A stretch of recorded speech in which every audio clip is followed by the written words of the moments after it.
안녕하세요. 30대의 마지막 해를 보내고 있는 여자입니다. 명절 연휴가 끝나면 이곳저곳에서 속 터지는 이야기가 참 많이도 나오죠.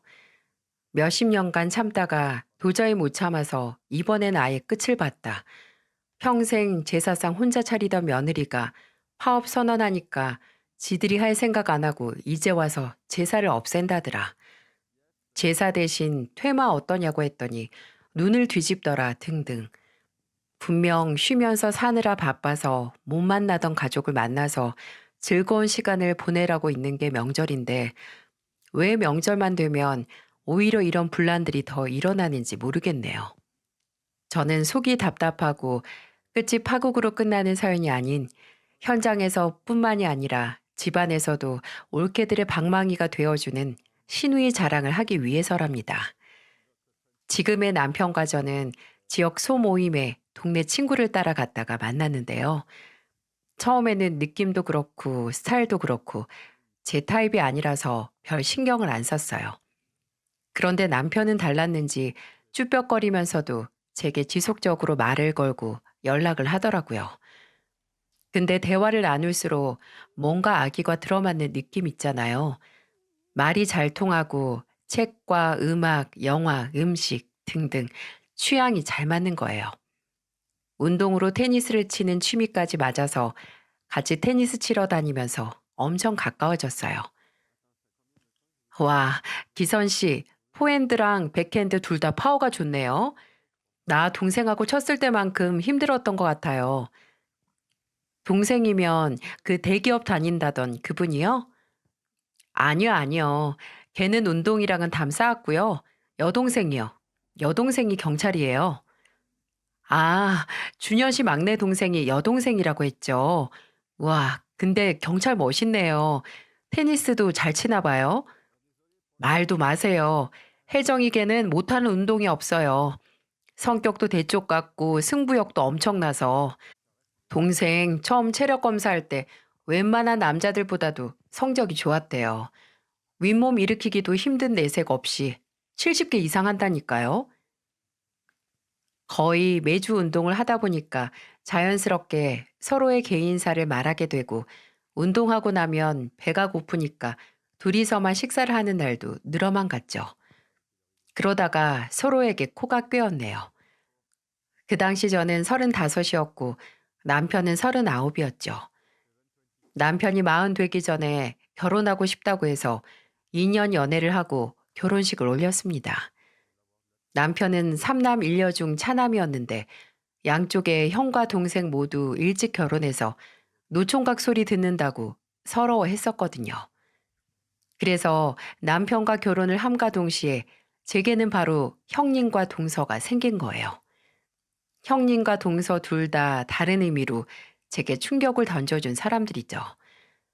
형님과 아주버님은 딱 부창부수라는 말이 어울렸어요. 남편은 늘 아주버님에게 양반이다. 나는 우리 형이 화내는 걸 도무지 못 봤다라고 하는데 아내인 형님도 굉장히 사력 있고 푸근하고 정말 자상한 분이었거든요. 제가 결혼 준비할 때부터 그걸 알 수 있었죠. 아직 만나기 전에 모르는 번호로 문자가 와서 봤더니 형님이었습니다. 남편에게 번호를 물어봐서 연락을 했다.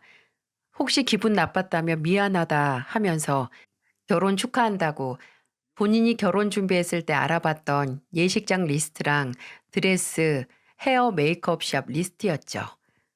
결혼 준비하느라 힘들 텐데 혹시 도움이 될까 싶어서 보낸다고 아주 정성스럽게 파일로 정리해서 보내주셨습니다. 진짜 크게 감동했어요. 아직 만나지도 또 가족이 되기 전인데도 이렇게 먼저 배려를 해주다니. 결혼 전에 내가 형님 복이 있구나 했습니다. 결혼 후에도 마찬가지였어요. 형님은 동대문에서 오래 옷장사를 하셨는데 하루는 시댁에서 모여 만나는 날 제게 쇼핑백으로 2개나 되는 옷꾸러미를 주시는 거예요. 형님, 이게 다 뭐예요? 동서, 옷 거의 90, 95 사이즈 맞지? 대충 다 맞을 거야. 저번 주에 계절로 정리하면서 평소에 동서가 잘 입는 옷 스타일에 맞춰서 몇 개 가져왔어. 가져가서 입어. 이렇게 종종 계절 다 가서 어차피 정리해야 하는 옷이다. 유행 지나서 이제 못 판다라고 하면서 제게 옷을 가져다 주었지만 옷은 딱 보면 알잖아요. 딱히 유행을 타는 옷도 아니고 지금 날씨에 입으면 딱인 옷만 가져다 주시는 게 보이는데 괜히 제가 부담스러워 할까봐 떨이라고 재고 정리라고 하시면서 주시는 거 있죠. 심지어 어떻게 기억을 하시는지 정말 제가 평소에 즐겨 입는 스타일대로만 가져다 주시는데 어떻게 감동을 안 할 수가 있겠어요.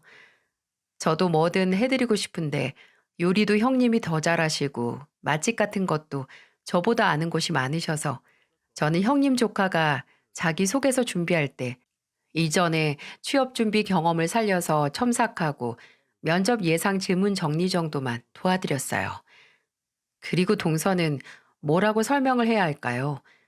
동서는 제 결혼식에서부터 느낌이 좋지 않았네요. 동서는 나이가 꽤 어렸거든요. 그때 20대 후반이었는데 서방님하고 나이 차가 좀 있어서 시누이보다도 더 어렸죠. 그래서 그런지 그냥 종종 가볍게 던지는 생각 없는 말을 그냥 아직 철이 안 들어서 그렇겠지 하고 생각할 수 있었습니다. 근데 도저히 그럴 수준이 아니었어요. 제 결혼식 당일 신부 대기실에 앉아 있는 저를 보러 형님과 함께 들어온 동서가 처음 내뱉은 말은 이거였어요. 어머, 여기는 왜 이렇게 꽃이 적어요? 예식장이 되게 돈 아꼈네, 볼품없게. 저 딴에는 작게 말한 걸 수도 있는데, 저도 또 제 뒤에 서 있는 예식 도우미도 분명히 들었습니다. 아니, 대체 왜, 아무리 본인이 보기에 장식감 꽃이 적을 수 있지만, 좋은 날 꼭 당사자 앞에서 그런 소리를 해야 했을까요? 그나마 형님이 그런 동서를 한번 툭 치더니 한 소리를 해주셨어요. 어차피 우리 둘째 동서가 예뻐서 꽃은 눈에도 안 들어와. 근데 동서는 그 말을 듣고도 입을 멈추지 않더라고요. 제가 결혼식 드레스를 A라인이 아니라 몸이 좀 붙는 머메이드 라인으로 했거든요. 근데 동서가 제 옆에 같이 앉아서 사진을 찍고 나서 제 드레스를 훑더니 그러더군요. 근데 형님, 드레스 왜 그걸로 했어요? 차라리 좀 퍼지는 걸로 하지. 그렇게 붙는 걸 입으니까 제대로 숨도 못 쉬잖아요. 방금 형님 옆에 앉아 있었는데 형님 숨소리 무슨 동물 소리 같았네요. 정말? 아유, 내가 괜한 욕심을 부렸나 봐요. 나도 내 주제나 알고 동서처럼 펑퍼짐한 원피스 입을 걸. 아시겠죠? 무례함과 생각 없음을 솔직함과 장난으로 억지로 포장을 하는 타입의 사람. 같이 몇 분만 있어도 기가 빨리고 짜증나는 사람이었어요. 제가 사람 외모나 체형으로 금매기고 괜히 트집 잡는 걸 제일 싫어하는 사람인데 정말 동서는 저한테 그러면 안 됩니다. 저랑 동서랑 키는 비슷한데 몸무게는 눈으로만 봐도 8에서 10kg는 더 넘게 차이나 보이거든요. 물론 제가 더 가까운 편이고요. 저도 날씬한 것도 아니고 적정한 평균 몸무게지만 과체중인 동서에게 살까지도 시비가 걸리니까 머리가 어질어질 하더군요. 그 후에도 본식 끝나고 식당에서 식사하는 분들께 인사를 드리고 있는데 굳이 지나가는 저와 남편을 붙잡더니 여기 식장한테 식대 환불받으라고 이래가지고 3만 원 축의금 낸 사람도 돈 아깝게 생각하겠다고 음식 퀄러티가 영 별로라는 말을 해서 사람 속을 뒤집었죠. 제가 뒤돌아서 남편에게 입모양으로 대체 왜 저러는 거야? 라고 눈을 부라리니까 남편은 곤란하다는 듯이 웃으면서 제 등을 토닥이고 말했습니다. 원래 저런다고요. 알고 보니 동서는 본인이 결혼하면서부터 저뿐만 아니라 시댁 식구들에게 늘 저렇게 무례했나 봅니다. 결혼식이 끝나고 신혼여행에 갔을 때 결혼식에서 당한 게 분이 안 풀린 제게 동서에 대한 얘기는 물론 저녁 식사 후 안주거리였네요. 제가 술 한잔 하면서 동서는 대체 뭐가 문제냐고 성격이 원래 저러냐고 하니 남편은 고개를 절레절레 젓고 입을 열더군요. 원래 그랬어. 철이 없어서 우리 어머니도 처음에는 살림 잘하겠냐, 집안 보필 잘하겠냐라고 하셨는데 웃긴 게 둘이 성격이 딱 맞아. 우리 어머니도 뒷말하는 거 좋아하시거든. 심지어 재수 씨네 집이 좀 잘 살아. 친정아버지가 꽤 큰 세무서 대표라서 결혼할 때도 목에 힘주고 했었지. 그래서 결혼 후에 지속적으로 어머니한테 용돈 바치고 있어서 지금은 어머니가 오히려 예뻐할 정도야. 나는 손이 사람 아니야? 나를 완전 지 밥으로 보고 막말하던데? 아니, 날 언제 봤다고 벌써부터. 그건 나도 진짜 모르겠다. 왜 당신한테만 그러지?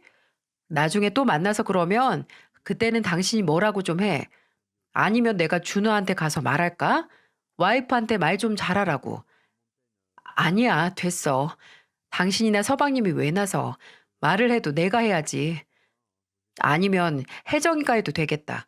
재수 씨가 또 혜정이는 무서워하거든. 왜? 둘이 나이 차도 별로 안 나지 않나? 예전에 한번 혜정이 앞에서 여경이 어쩌고 하다가 호되게 혼났어. 혜정이 성격이 워낙 불같아서 준우까지 쌍으로 혼났다니까. 그때 재수 씨 거의 울 뻔했지. 새언니 그러면 앞으로 강도를 만나든 흉기든 범죄자를 만나든 절대로 여경한테는 도움받지 말고 남경한테 받아요. 혹여나 여경이 도와주려고 해도 아, 나는 여경이 못 믿어서 도움 못 받겠습니다. 지나가세요. 하던가요. 새언니 시야가 좁다고 그걸 기정사실인 양 사람 모욕하면 기분 좋아요? 라고 혜정이가 소리 지르면서 말해서 그 후로는 혜정이한테 괜히 말도 안 붙일걸? 아, 그럼 혹시 그나마 상대적으로 만만한 아가씨한테도 막 못대하니까 나한테 막대하려고 하는 건가? 지가 집안 막내였는데 나까지 들어와서 형님 대우 해주기 싫다 이거지. 오, 그것도 일리 있는데? 혜정이는 만만치 않다 이거지?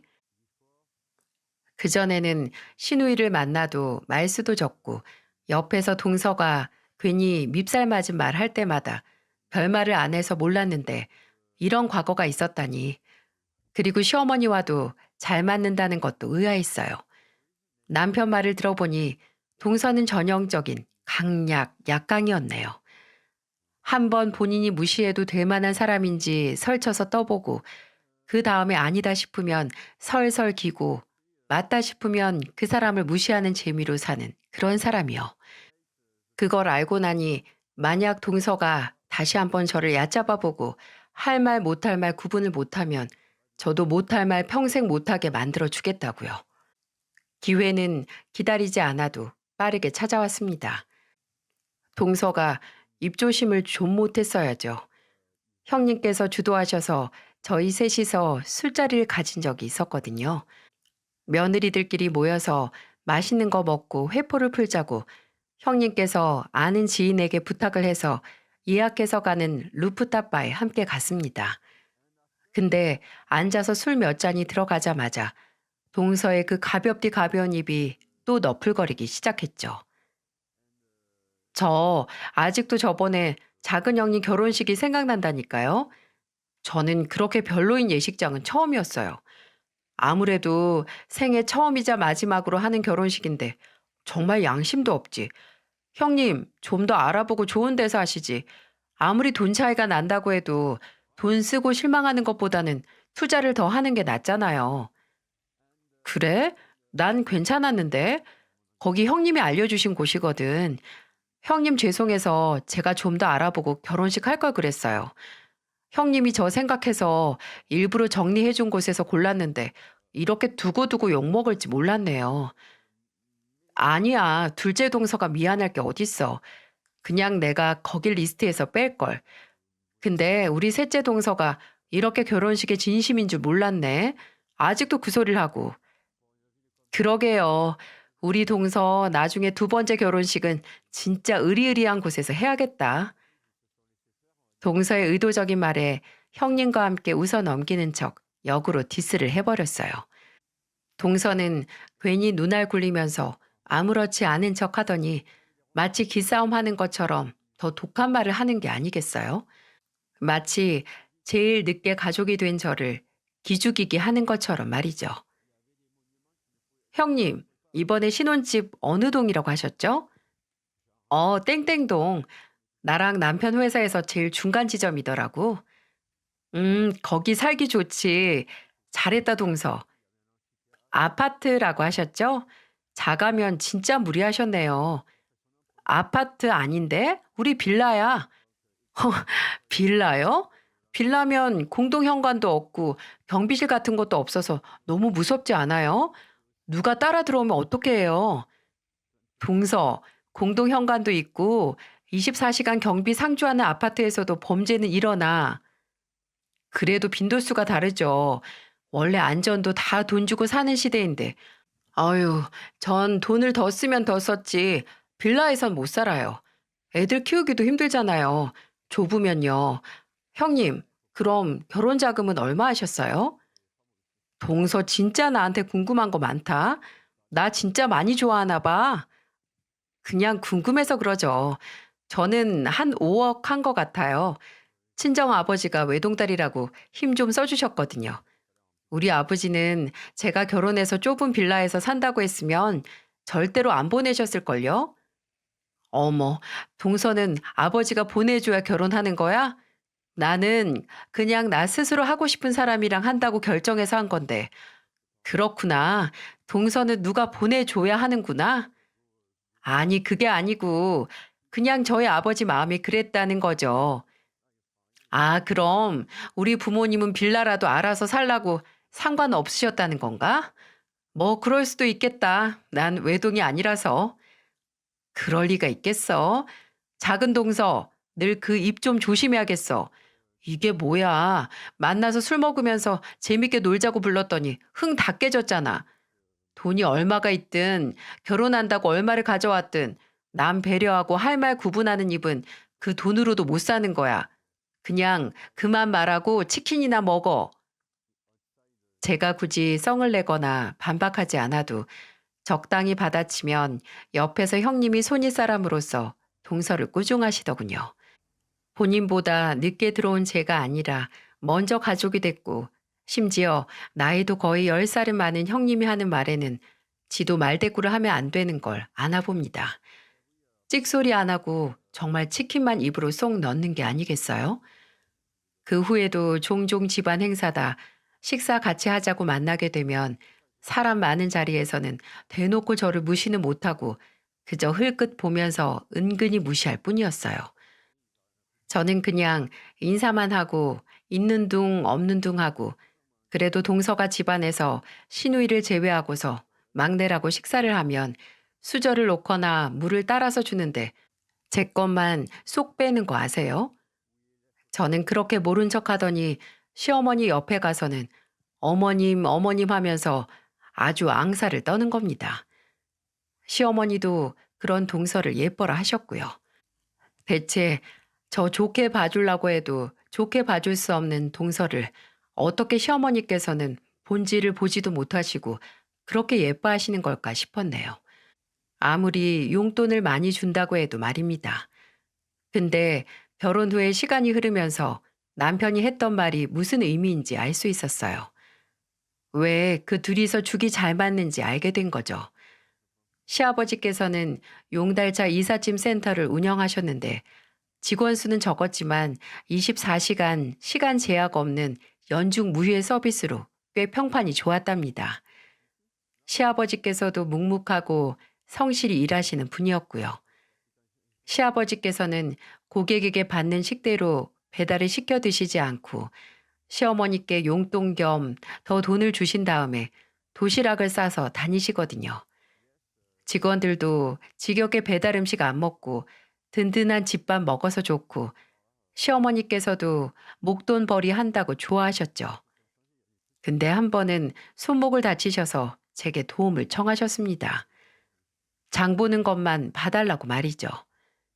그날은 저도 야근 없이 퇴근한 날이라서 시댁에 가서 시어머니를 모시고 동네에 있는 마트로 향했습니다.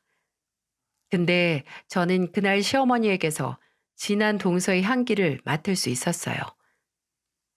예, 저기 저 야채 코너에 있는 아줌마 보이니? 내가 동네 미장원에서 들었는데 이번에 남편이 바람나서 황혼 이혼을 한다더라. 아유, 내 그럴 줄 알았지. 그 인간이 나한테도 추궁거린 적이 있거든. 아, 그래요? 근데 어머님, 그렇게 크게 말씀하셔도 돼요?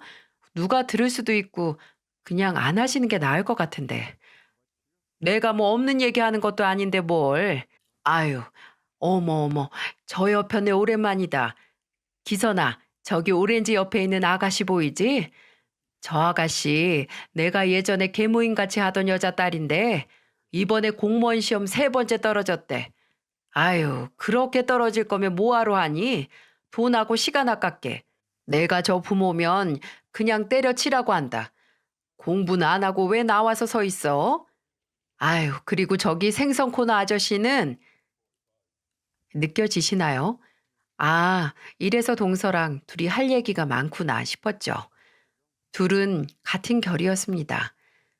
옆에 있으면 괜히 낱말하고 비교만 해서 같이 있는 사람 질리게 만드는 그런 대화법이요. 저는 계속해서 마트 안에 있는 사람 신상조회를 제게 털어놓는 시어머니에게서 점점 멀어지면서 생각했습니다.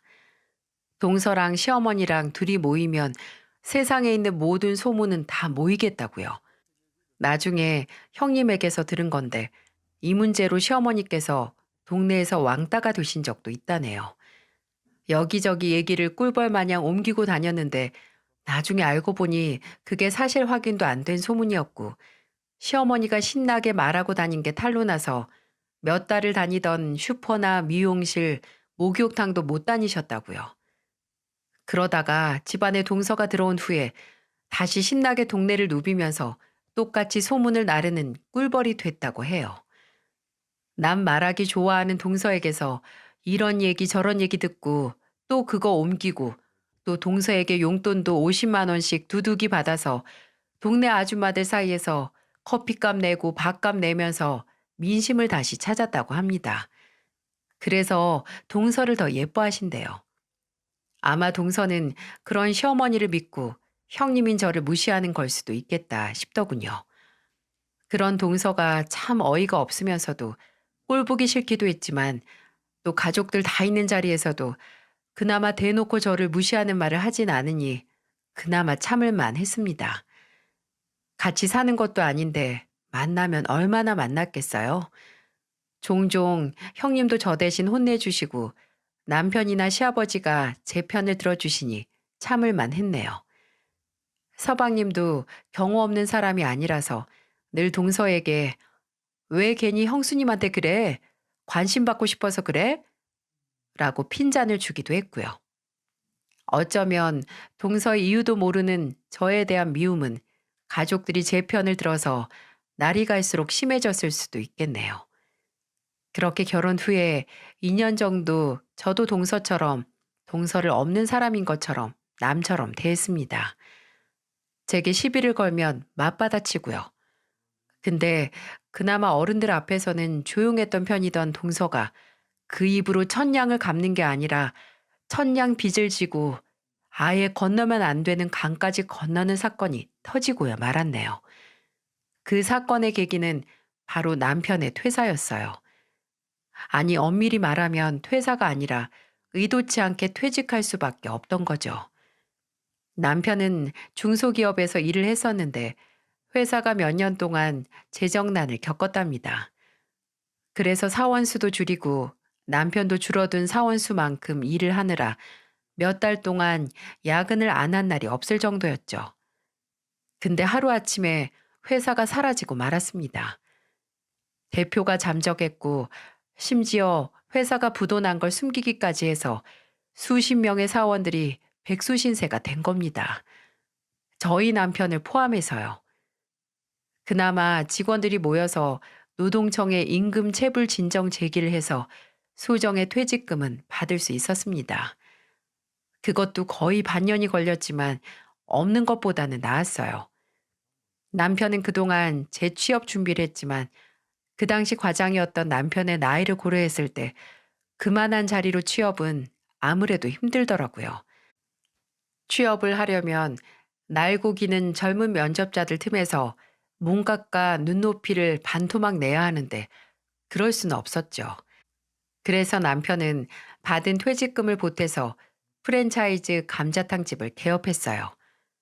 남편이 회사에 다녔을 때 그 프랜차이즈 본사와 프로젝트를 한 적이 있었거든요. 그 당시 종종 연락을 하던 그 본사 직원에게 정보를 얻어서 개업까지 하게 됐어요. 지금까지의 경력을 물경력으로 만들 바에는 차라리 새로운 일에 뛰어드는 게 훨씬 낫겠다 싶었던 거죠. 처음 1년은 장사가 잘 됐습니다. 근처에 대학교도 있고 기업체도 있어서 고정된 손님이 많았거든요. 근데 그것도 그저 짧은 운빨이었는지 오래 가진 못했습니다.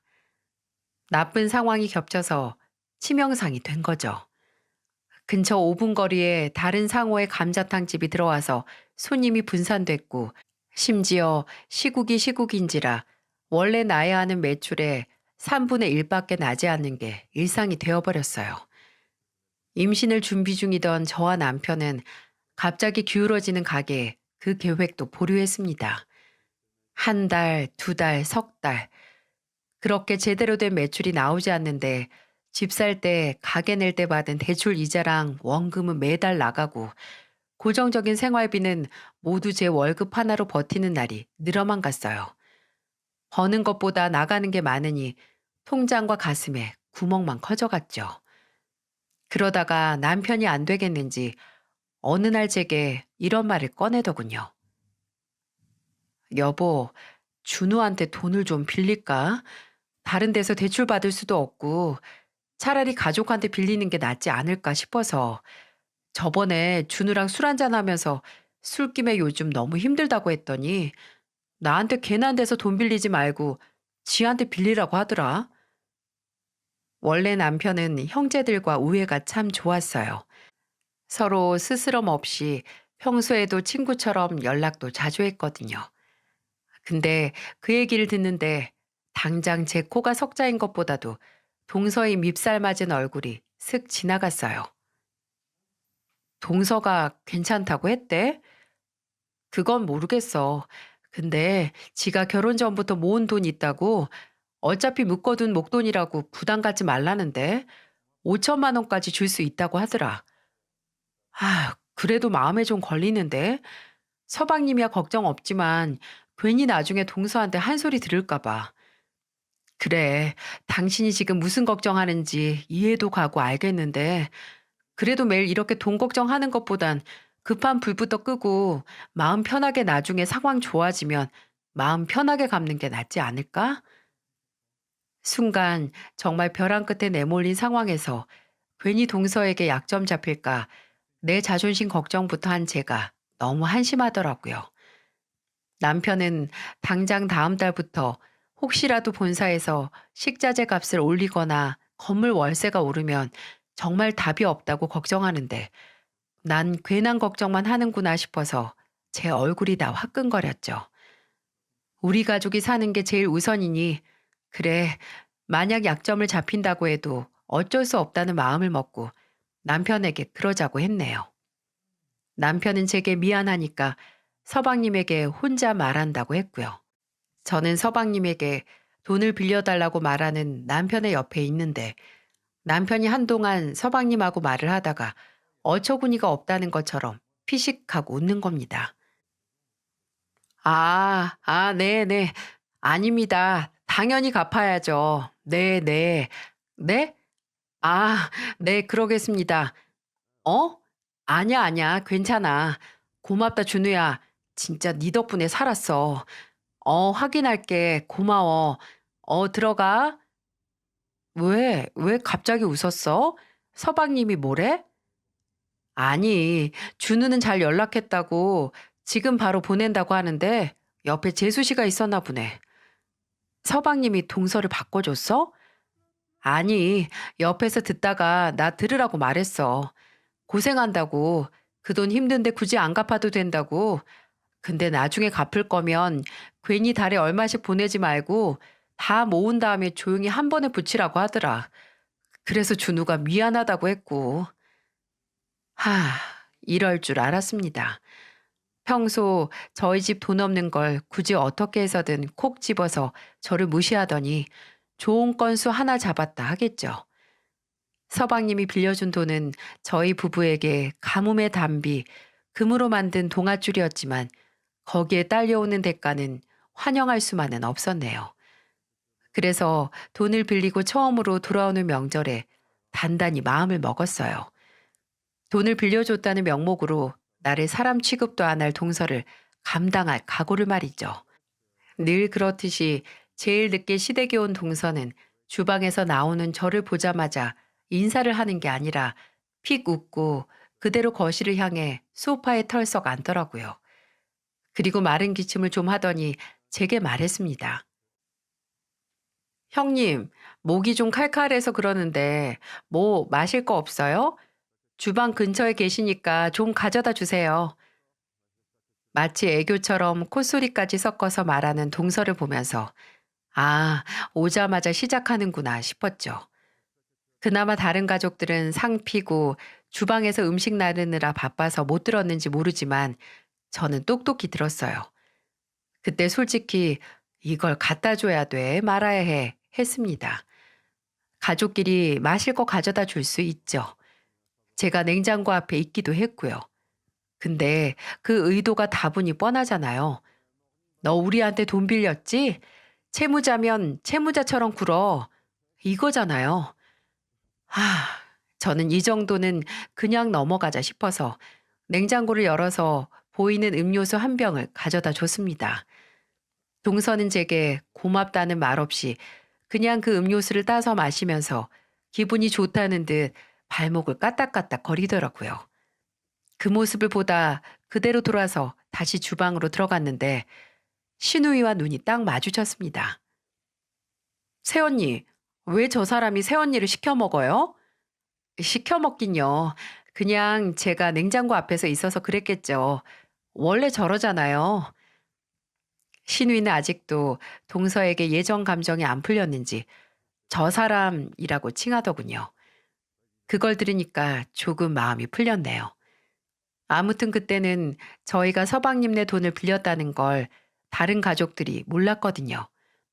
괜히 알려서 걱정을 끼치기도 싫어서 그냥 그렇게 얼버무리고 지나갔습니다.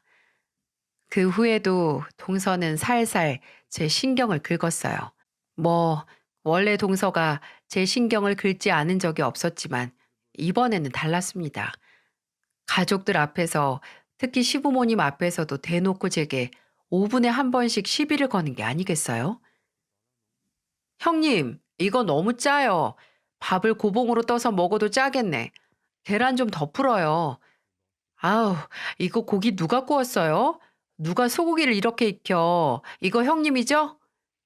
형님, 이 가방 형님 거죠? 이거 명품 브랜드 카피인데 모르고 산 거예요? 아니면 알고 사신 거예요? 아주 신이 난 것 같았습니다. 그나마 가족들 눈치 보고 매번 제가 역으로 반박을 해서 못하던 시비, 오늘 날 잡았다고 다 터는 것 같았어요. 지 남편이 돈 빌려줬다는 명목으로 말이죠. 제가 돈 빌린 입장이니 입 뻥끗도 못하겠지 싶어서 폭주를 하는 게 눈에 다 보였네요. 근데 정말 돈의 무게가 뭔지 빌린 5천만 원이 정말 제 입을 딱 막는 것 같았어요. 무슨 죄를 지은 것도 아니고 동서의 돈을 빌린 것도 아닌데 말이죠. 평소 같았으면 저도 아니면 남편이라도 뭐 맡겨놨나, 짜면 알아서 밥 더 먹어라, 동서가 해 먹어라, 명품 백이라도 하나 사주고 창피를 주던지 해라, 이렇게 말을 했을 텐데 저도 남편도 그냥 말도 없이 못 들은 척 무시만 했어요. 남편이 제게 잠깐 들어가서 쉬라고 본인이 하라고 했지만 그냥 괜찮다고 버텼습니다. 오히려 거기에서 자리를 뜨면 더 진 기분일 것 같아서요. 그러다가 진짜 사건은 가족끼리 식사를 다 하고 술 한 잔씩 하면서 일어났네요. 시부모님과 형님네, 저희 부부와 동서네, 그리고 시누이 모두 거실에서 배부르게 먹은 뒤에 술을 먹으면서 서로 이런저런 얘기를 하던 중이었어요. 음식도 점점 거덜이 나서 뭐 먹을 거 없나, 라면이라도 끓여올까 말이 나오던 참이었어요. 근데 그때 소고기 뭇국에 넣어 먹고 남은 당면이 생각나더라고요. 아, 당면 삶은 거 남았는데 잡채할까요? 나물하고 소고기 남은 거 넣고 그냥 볶기만 하면 되는데. 아, 잡채 진짜 좋아. 형님 아이디어 좋네요. 빨리, 빨리 움직여요. 당신 오늘 왜 이렇게 신났어? 찬물 먹고 정신 좀 차려. 맞아. 막내 동서 너무 신났다. 술 이제 그만 먹어야겠어요. 신나서 술이 많이 들어간 건지 아니면 취한 척 저를 막대하는 건지 모를 동서가 잡채 소리를 듣고 신이 나서 제게 손짓까지 해가면서 빨리 주방으로 들어가라고 하는 게 아니겠어요? 저는 그 꼴을 못 본 척하고 주방으로 들어갔습니다. 주방에서 후딱 잡채를 만드는데 거실에서 이래저래 신나서 커진 동서의 목소리가 간간히 들려왔네요. 제가 남은 당면으로 간단하게 잡채를 만들어서 밖으로 나가니까 제가 식탁에 잡채를 내려놓기도 전에 동서가 젓가락을 들이밀어 한 움큼 가져가서 입안으로 넣었습니다. 그리고 아우 이게 뭐야? 간이 뭐 이래? 형님, 지금 저 당해보라고 일부러 이런 거예요? 이렇게 짠 걸 어떻게 먹어? 염분 많은 음식 먹으면 몸 팅팅 붓는 거 몰라요? 진짜 술 때문이든 하루 종일 제게 마음대로 시비를 거느라 신이 나서든 정신이 나갔나 싶었어요. 제정신이 아닌 것 같았죠. 동서가 한 입 먹고 뱉은 잡채는 일부분이 아직 그릇을 잡고 있던 제 손목에 떨어졌고 저는 그릇을 놓자마자 놀라서 손목을 털어냈죠. 술이 들어가서 얼굴은 빨개졌고 풀린 눈을 치켜뜨고 저를 노려보는데 속으로 와, 한 대 치겠네 했어요. 동서의 그런 아나무인한 행동에 경악을 한 건 저뿐만이 아니라 모든 가족이 다 마찬가지였어요. 당신 미쳤어? 아니, 내가 뭘? 당신이 먹어봐. 이건 사람 먹이려고 만든 거야. 내가 잡채 좋다고 하니까 일부러 이렇게 만든 거라고. 형님 어디 말 한번 해보세요. 아니, 내가 돈도 빌려줬는데 이래도 되는 거예요? 아니면 괜히 돈 빌렸다고 자존심 상해서 그러는 거예요? 피해 의식이야, 뭐야? 진짜 왜 그래? 형수님, 죄송해요. 이 사람이 지금 너무 취해서. 아니, 아무리 취해도 그렇지. 만들어 온 사람 무안하라고 일부러 그런 거 아니에요? 막내 동서, 오늘 정말 왜 이래? 그리고 돈 얘긴 또 뭐야? 애가 좀 취해서 그럴 수도 있지 뭐. 뭘 그렇게 잡들이를 해. 얘 준우야, 너 정윤이 데리고 방에 눕혀라. 오늘 자고 가야겠네. 어머니, 그래도 이건 아니죠. 재수 씨, 오늘 하루 종일 너무한 거 아니에요? 제가 준우한테 돈을 빌렸어도 그건 준우랑 저 문제지. 재수 씨가 이 사람 개무시하고 모욕할 수 있는 건 아니죠. 형, 내가 사과할게. 정말 미안해. 아, 당신이 왜 사과해? 아주버님, 그게 왜 제 남편 돈만 돼요? 부부면 경제 공동체인데 왜 그게 내 돈이 아닌 건데요? 아니, 그리고 형님도 그렇고 작은 아주버님도 그렇고 돈을 빌려갔으면 그렇게 큰 소리 치면 안 되죠. 이래서 돈 없는 사람들한테 괜히 친절을 아, 아우, 아우 이게 뭐야? 이거 못나? 꼬인 혀로 신나게 가족들 앞에서 저와 남편을 모욕하던 동서는 한순간 비명을 질렀습니다. 바로 조용히 앉아있던 시누이가 벌떡 일어나서 동서의 머리채를 잡았기 때문이었죠. 혜정아, 야, 야, 너 이거 못나? 아, 머리 다 뽑혀. 그래, 뽑히는 김에 그 썩어 빠진 뇌도 같이 뽑히면 좋겠다. 제대로 된 생각도 못하는 그 뇌에 있어서 뭐하니? 그리고 몸이 팅팅 부어? 넌 짠 걸 안 먹어도 이미 부어있는 몸뚱이야. 지금 누굴 탓해? 너 지금 돈 때문에 우리 오빠랑 새언니, 아니, 우리 집 전체를 아예 무시한 거야. 알아? 내가 언제 그랬어?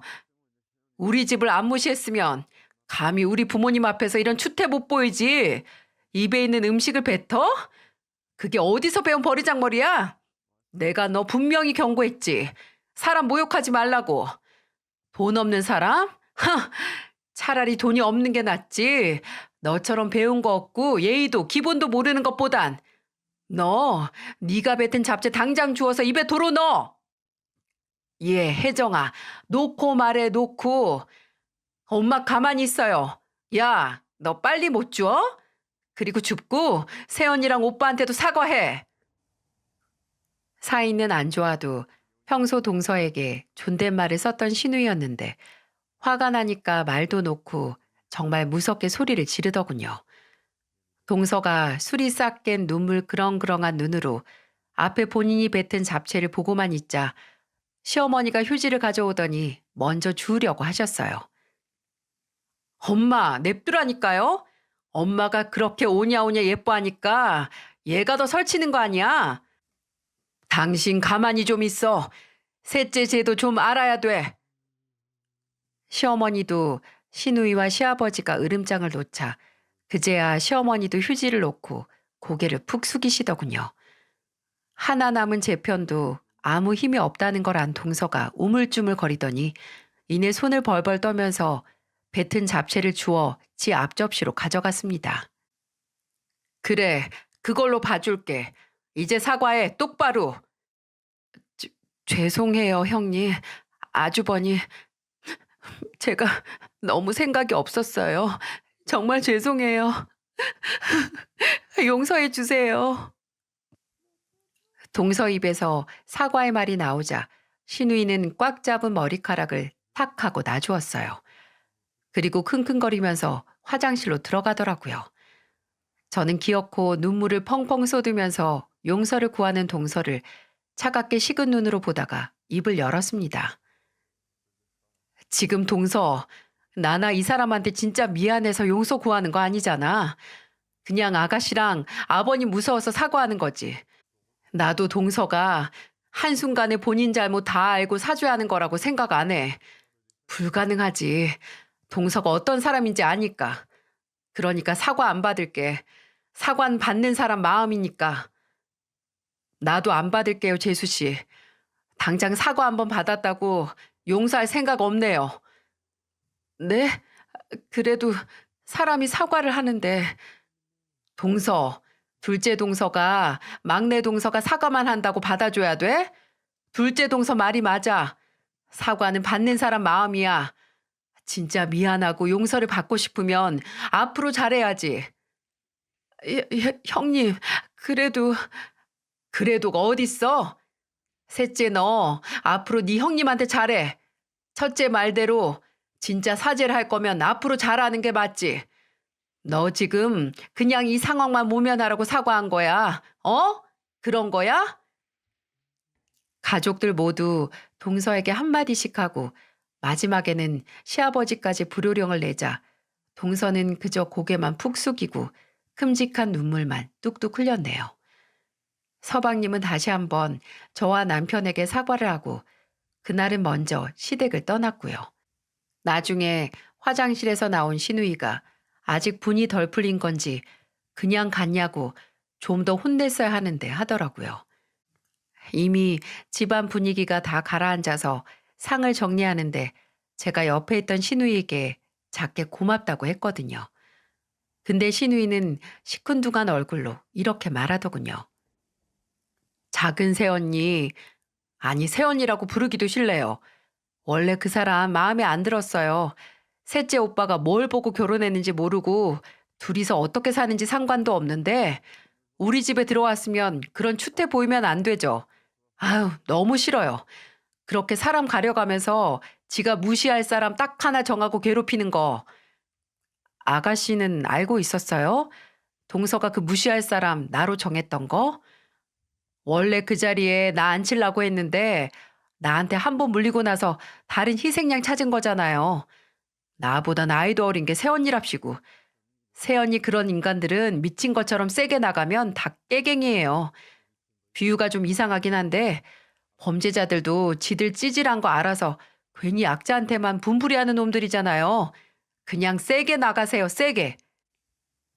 그 얘기를 듣다 보니 정당하게 빌린 그 돈 때문에 괜히 말도 못하고 참던 제가 너무 한심했어요. 정말 돈 하나 때문에 얼씨구나 하고 저를 신나서 무시하는 그런 인간들은 그저 앞뒤 안 가리고 신우이처럼 물어 뜯어야 하는데 말이죠. 그날 문제의 원인인 동서를 매번 끼고 살던 시어머니는 시아버지에게 한바탕 잔소리를 들으셨습니다. 시아버지는 시어머니가 계속 동서에게 용돈 받으면 지금 도시락 싸고 받는 돈도 그냥 그 돈으로 배달시켜 먹겠다고, 동서에게 그렇게 휘둘릴 거면 용돈도 받지 말라고 하셨다고 해요. 서방님은 그날 밤 저와 남편이 집에 도착했을 때 다시 전화를 해서 사과를 했습니다. 남편에게도 볼 면목이 없다고, 이러려고 돈 빌려준 게 아닌데 정말 미안하다고 했고, 제게도 동서에게 다시 한번 형수님을 무시하거나 기분 나쁘게 하는 말 한 번이라도 한다면 그냥 바로 이혼이라고 일러뒀다고 하면서 정말 죄송하다고 하더군요. 솔직히 서방님이 무슨 잘못이 있겠어요? 저나 남편보다는 앞으로 계속 그런 동서와 살아야 하는 서방님이 더 걱정이죠. 서방님은 조만간 동서가 직접 제게 찾아가서 사과를 다시 한번 할 거라고, 그때 보고 형수님께서 용서를 할지 말지 결정을 하라고 했습니다. 아직 얼마 안 됐으니 사과는 안 온 상태이고요. 뭐 사과할 게 한 트럭쯤 되니 정리하는 데 시간이 걸리겠죠. 그리고 만약 끝까지 사과를 안 하러 온다고 해도 상관없습니다. 어차피 가족들은 시어머니를 제외하면 모두 제 편이고, 시어머니조차 동서에게서 마음이 뜰지도 모르니까요. 아마 계속해서 시댁 가족과 만나고 살 거라면 언젠가는 진심으로 제게 사과를 하러 오겠죠. 아직 그 사과를 듣고 어떻게 할지 생각은 해보지 않았지만 직접 그 사과를 듣고 제 마음이 가는 대로 하려고요. 누구든 회개는 할 기회가 필요한 거 아니겠어요? 저의 따끈따끈한 명절 이야기를 들어주셔서 감사합니다. 여러분 모두 명절 음식 맛있게 드시고, 명절날 받은 스트레스는 연휴가 끝나면서 모두 없었던 일처럼 깨끗이 사라지길 바랍니다.